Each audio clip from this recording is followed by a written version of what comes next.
This is educational, not trading or investment advice, okay? This is entertainment, mainly educational. Future stocks, bond trading of any kind involves substantial risk. You may lose everything you have.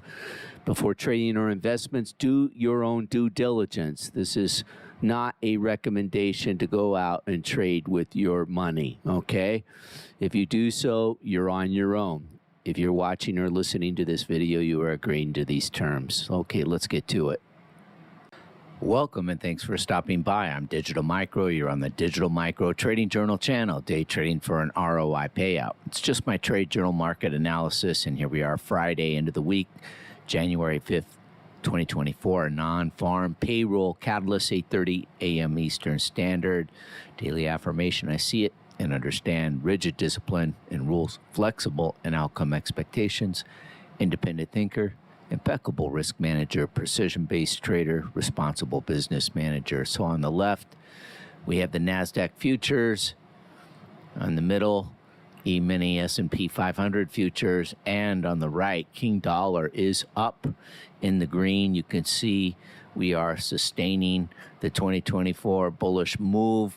And inversely, you see the equity indices going down. So I do believe with the sustained move of this dollar, this is going to keep the trend alive maybe into next week. We'll see how the catalyst at 8:30 works. Let's go to the smaller charts, look at the levels on the ES. Next chart.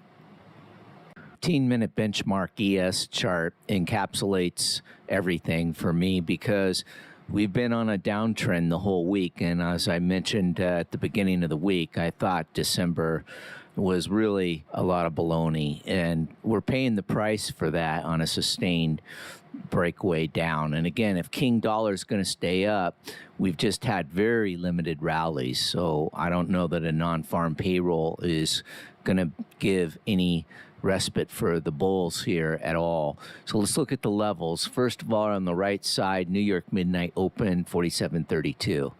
And we have London lower, 47.23. Prior day low, 47.27.25. And that came right at the close on that low.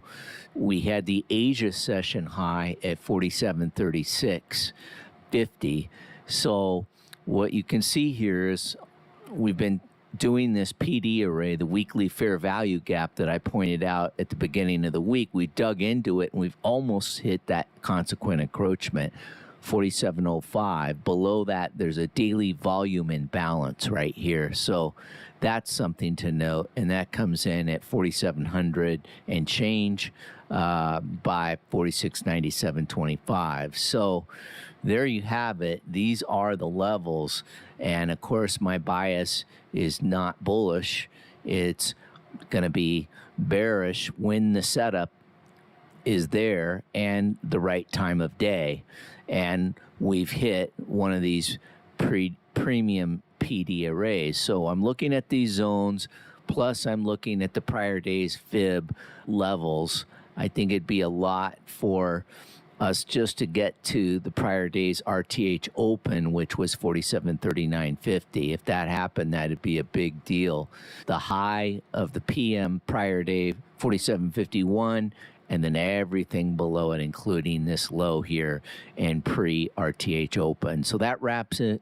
Again, I'm just going to be patient. I'm just waiting now. I'm going to be cautious no matter what I do, because it's all about protecting the ROI bag for the week. It's all about getting a payout here at the end of the week.